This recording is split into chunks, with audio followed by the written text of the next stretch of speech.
Oh my god.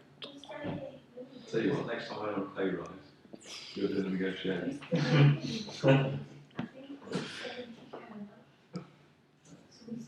Just in your mouth. Oh yeah, Bender. He's actually bending off though. Yeah. Mine's completely plastered with stuff. Got a giant Batman logo with the apples.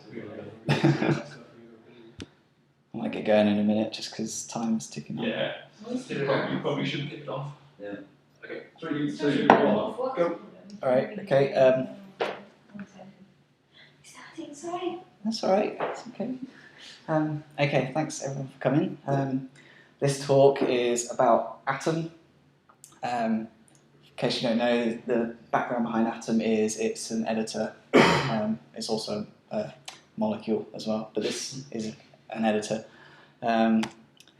So back when I started around about 2005, the main text editors of choice were about TextMate, which was released about 2005, and Coda, which was 2007, sort of time, about summertime. I started on a Mac as well, so that's why these applications are the ones I've chosen. And about a year after that, Atom was born. It was called Atomicity at the time. And it was just like a side project from a bloke called Chris Ransworth. He's the co-founder of GitHub. I think that's how you say his surname, I'm not entirely sure. Wanstrath, something like that. Anyway, not important. Moving on. So a couple of years later, stuff like Text 2 came out about 2011. And Atom became an official project at GitHub. They also renamed it from Atomicity to Atom. And then 2015 rolled around and they released it to the public and quickly made it 1.0, which is quite cool. So this is what Atomicity used to look like. It looks very much like TextMate. There's not really that much to it. It could only handle one file at a time. There's no concept of like a sidebar or a project or anything like that. But it was a start. It was an editor built with web technologies, which is pretty cool. These days, Atom looks like this out of the box. This is my personal site's code. So excuse the bad coding, but yeah, this is what it looks like. As you can see, you've got a tree view of all the files in the corner, some tabs, and the main editor, obviously, with a status bar, kind of looks much like Sublime. It's taken a lot of visual cues from there, so much so that you've even got the command palette. The command palette, which you can type anything in there, and it will fetch whatever command it has. So you know, like you've got at the top of the page, you'll have at the top of the window, sorry, you'll have like your file menu, your edit menu, that kind of thing. You can also just type in here, just do Control P or Command P, depending on which system you're on. Type what you're looking for, and it'll come up, which is quite nice. Being GitHub owned, they've added a load of GitHub stuff in there. So as you can see here, I've started typing Git, and you can see here, you can open on GitHub the file that you're looking at. You can again open on GitHub and do the blame sheet on there, the issues as well, history, that kind of thing. And it's really clever because it will look at the .git folder in your project, look at the remotes. If it's got github.com remote in there, it'll know exactly what repository to go to and fire up your browser and open that page. It's really handy if you can't remember like the actual name of the repository on GitHub, which is nice. Also, it's, you know, being GitHub, it's added a load of Git support for it. So, for instance, here I've got a load of text. I've deleted some sections, and it's added a little red arrow in the corner with some dotted lines to say I've deleted some text there. I've changed a bit here, and it's highlighted the what do you call it, the line numbers yellow to say I've changed it, and also I've added some, and it's highlighted it green, which is quite handy. It's just nice to see what parts of the actual file you're looking at has changed, and it gives you a little statistic down below to say, you know, how many files you've checked, how many lines you've changed, not how many files. So that's really cool. So that's Atom. It's pretty much exactly the same as every other text editor, but what makes it different is what happens behind the scenes. So it's written in CoffeeScript. I know CoffeeScript sucks, but that's what they chose to use. But you can also use JavaScript if you want. And actually, I found today that this came up. GitHub are thinking of dumping CoffeeScript finally. They're going to go with using Babel and ESLint, which is nice. You know, it's good to see them getting on board on that. So I mean, I don't think they'll change it anytime soon because there's a lot of code to change, but still pretty cool. So behind the scenes, we've got a number of things. We've got the Atom shell, which just handles like low-level stuff. Because by default, if you're writing a web app for Chrome or whatever, you can't actually access the file system, which for a text editor is not that great. So this is where the Atom shell comes in. It gives you that low-level API to actually access files, change them, save them, that kind of thing. As part of the Atom shell, it's built on Node.js. In this case, the latest version is 4.1.1, and Chrome 45 to handle the rendering of the application. Now, on top of that, there's like an Atom layer on top of the Atom shell, which provides a framework for the rest of the application to hook into and support itself.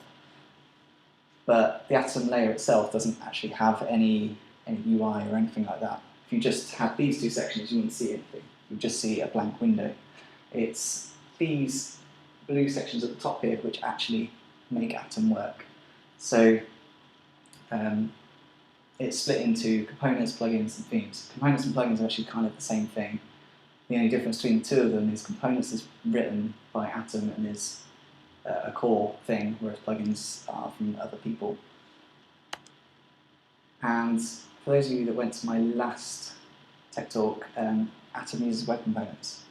You can tell this by the fact that it says, instead of div, it says Atom text editor, and underneath it has the shadow root, which is the shadow DOM specification. Pretty cool, really. So yeah, I hate to say I told you so, but that is the future. So as I mentioned, lots of components, and this is a diagram of like all the different ones. So all of these are different repositories on GitHub. You can work on these, you can clone them down, work on them individually and push up changes, and they all are self-contained because they're built in a web component way. So this is really cool because they've managed to sort of split all this into a single concern. So if you wanted to do some work on the status bar, you can do that. You can just clone down the status bar and work on that. And everything works in isolation, which is nice.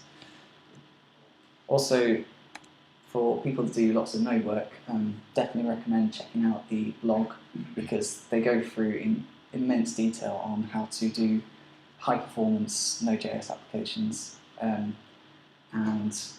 not just Node, it's also Chrome as well, reducing the amount of paints per line. When you're scrolling on a text editor, it's having to constantly repaint this web page, and some of the tricks they go through are really interesting. For instance, they were using React a long time ago. They got rid of that because they decided that React, this high-performance framework, was not performant enough for them. So what they've gone to is individually creating and destroying and reusing their own HTML elements, so they'll manually create these HTML nodes themselves in the application and reuse them if they can, as the app is scrolling along or being changed in whatever way. Our Atom shell, when they released it, was renamed to Electron and released as its own separate project. And there's a number of apps that use Electron. So, for instance, Slack, they use Electron to put their chat app on a number of applications, a number of OSs even. This is just a web app. This is all just their standard web app. But Electron helps them wrap that into an actual native application which they can put on Windows, Mac, and Linux in no time, and deploy updates as well. There's another one called Avocode. I keep calling it Avocado for some reason, but Avocode. This is a really interesting concept because what this application does, so you get a PSD or a sketch file from the designer on your website, and then you've got to try and find all those layers and export them out. What this does is takes that and makes it a lot easier to do that exporting. So you can take your assets and then you can just quick export it. It will give you some code as well to use so that it matches exactly, and then you can tidy it up later if you want to. But that's all running in Electron as well. So how do you customize Atom? This is the main strength of it, after all. This is my Atom. As you can tell, it looks a little bit different to the standard one. I've removed a few things, like I removed the tabs at the top because I don't use them. I've only got one file open at a time. And I've removed the line numbers as well because, again, I never really use them. So I like a nice, clean look to my editor. There are a number of files that you can use to achieve this. I'll run through them now.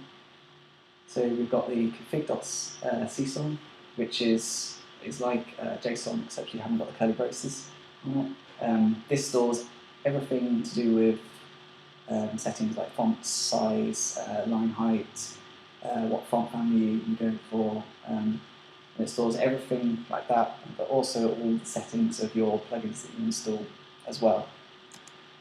There's the styles.less file, which lets you do some tweaks. So if I just go back quickly, you'll notice here, too far.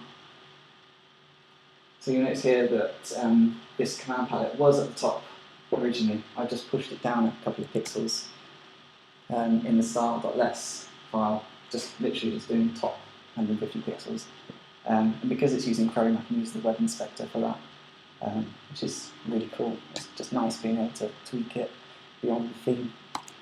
There's three other files. There's snippets.csson, which, as the name implies, handles snippets. Init.coffee, which lets you do some minor tweaks, which if you don't want to go to the effort of creating your own plugin, you can do that in the coffee file. And keymap.csson, which lets you just change the default keymaps to whatever you like. A number of plugins I've used to help me as well, because previously to using Atom, I used to use PHP Storm, and there's a couple of things I got used to in PHP Storm which I missed in Atom. First one is Advanced Open File. Now this lets you browse through your directory of your project. You can open all these files, but what's also really cool is if you're making a new one, you can just type in the path that you want to put in, and it will create that file for you with all the folders as well, which is nice. You don't have to use the mouse or anything like that. It's just a keyboard shortcut. There's autocomplete PHP, which I'm going to try and demonstrate now. This is a really, really, really cool plugin. So what it does is it lets me do some autocomplete for any PHP classes. So if I do a class like this, let's just do that. So let's say I want to import a class. Let's say I want to import the Guzzle class. I can just type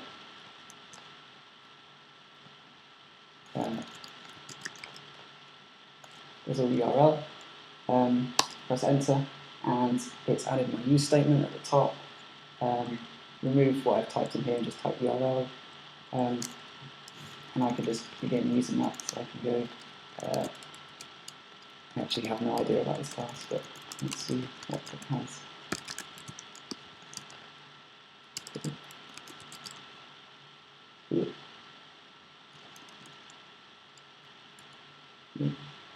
Yeah, so we've got a load of methods here.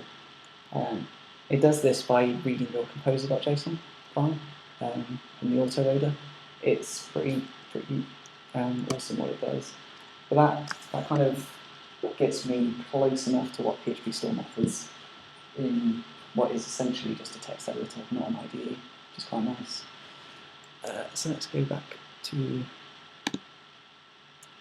the side. Oh, actually, I'll show you this as well. It's pretty cool, if I can. No, it's not letting me. Can't remember. On some of them, you can actually hover over this and click on it, and it will take you to the implementation of that. So I can go to Git parts. It doesn't seem to be working at the moment, but it's really useful if you're just sort of jumping through files. So that's autocomplete PHP. There's autocomplete paths, which does a similar thing, but it will read your file system for the project and autocomplete that. So it helps if you've added a load of images, you can just sort of do image source, and then it will know exactly where to go for your files. There's linter as well. Now linter works not just for PHP, but for anything. So it could be JavaScript, Java, Go, Haskell, whatever you're using at the time, and it will put these warnings at the bottom for you, and also put a little dot in the corner just to say, there's something in this here, you probably want to check it out.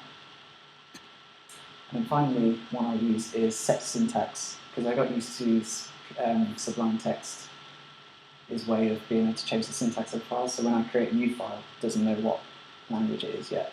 So I can just say set syntax, PHP or JavaScript or SQL, and it will change it for me. It's just a nice, convenient function. Otherwise, I'd have to click at the bottom here and then change it, which is a bit of a pain. It's just about getting rid of using the mouse. And I've also tried using, there's a Vim package, which isn't full Vim, but it's enough of it. I'm sort of halfway through using this, trying to get used to using Vim, but it's still, what Vim's like, it's insane. But it's good at what it does. So this is the theme I'm using. It's called Material UI. It's based on the Material theme from Google. Quite a nice one. I just like the colours of it, and it's quite simple. So this is another plugin. I don't use it, but what it does is actually really interesting. So Pusher are trying to get people using their servers basically, and as part of that, they made a plugin called Atom Pair, and I wanted to put a GIF of it in use, but Keynote doesn't seem to support GIFs, so I'm just going to load this page up quickly. I'm going to show you. So what it does is, I don't know if you can see that, but these are two different Atom windows, and you can collaboratively edit a file together in the same session. I don't know how useful that is really, but it's pretty cool that you can do that in an editor. Yeah, so you could have someone across the world helping you out with something, and all you have to do is send them a link, and they'll be able to help you. That's that.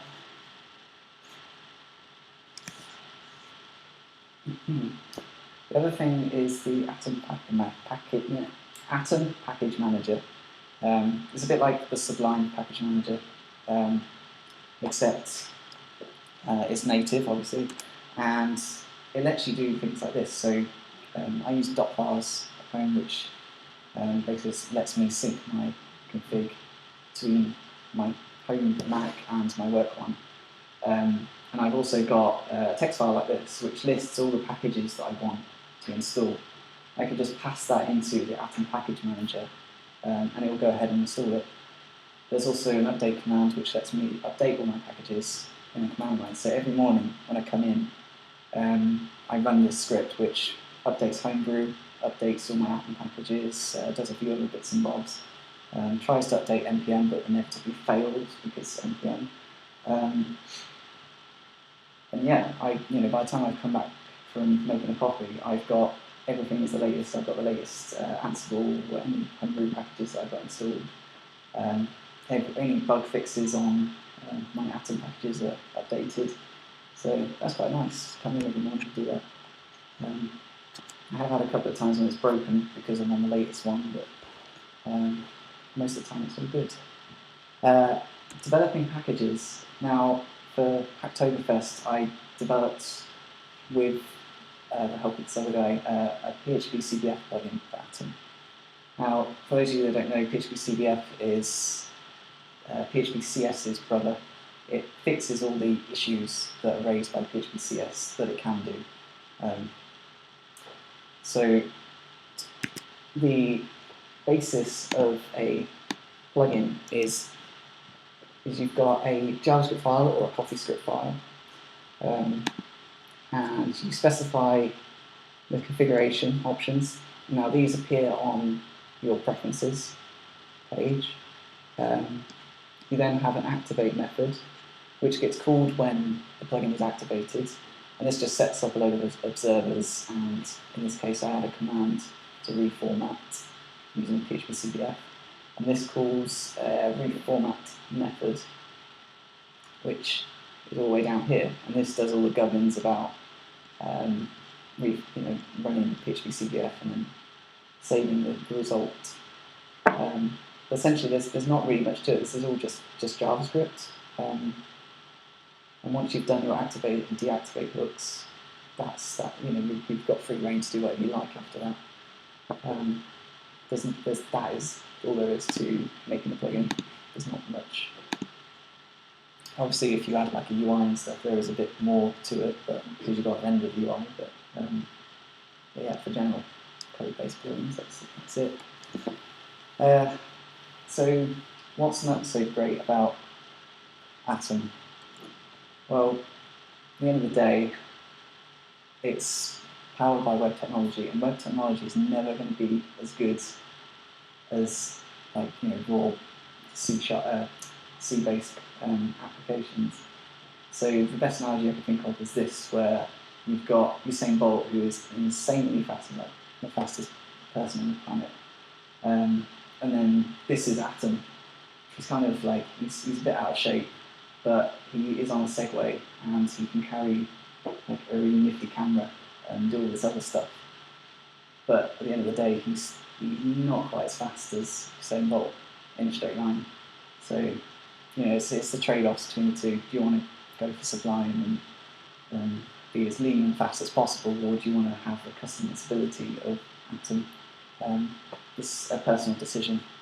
Personally, I quite like that guy because I feel like I can change a bit more, and I feel a bit more comfortable using that sort of style of person. As I say, it's not an IDE, so PHP Storm will blow it out of the water when doing PHP. It doesn't have that knowledge of the language, unfortunately. It doesn't do that level of indexing, even with the plugin. But there are reasons why I like it. So I used to be a designer, and I hate seeing stuff like this, or this, or even that. When I get in the morning, it annoys me. You just sit there staring at this logo for about 10 minutes. And your Mac goes really slow, or your laptop, or whatever. And it's just a pain. So to not have that is quite good. It's also free. Didn't cost me anything. And because it's web-based, I feel like I know it. Like, there's stuff that's gone wrong, and I hope you get this reference, but there's stuff that's gone wrong in the past, and I've been able to go in, fix it, and then submit a PR, and that's been awesome. That's it. thank you for coming, and thanks for listening. Any questions? Yes, sir. Have you tried running like a debug on that debug or? I have. That was what I tried yesterday, which is why I ended up using PHP Storm. Yeah, it's alright. It stepped through and everything, but it kind of stumbled a bit and crashed and burned. So You didn't actually do the running for that or yeah, there's what's it called? What was it called? I think it was just called Atom Debug or PHP Debug, something like that. Yeah, it was alright. It just wasn't great. So yeah, for stuff like that, use PHP Storm. If you're just going to use anything that's debug, you can't beat it. Any other questions? Yes? Apart from the Unity, like when did you choose Atom over a language or platform? I would use it, well, I have been using it for the past 4 months now, and I've never felt like I've only just installed PHP Storm, and that's only because I'm working on a project which I'm not 100% sure how it works. So I need Xdebug to be able to just step through the code process and be like, what's actually going on here. But day to day, writing code, I really feel the need. So if you Xdebug plugin or support was better? Yeah, I mean, there are IDEs built on Electron. I think Visual Code Studio Code or something has that level of integration. It's got IntelliSense for C# or stuff like that. So you can do breakpoints. I think Atom is too generic. It is just a text editor. You've got to remember that is all it is.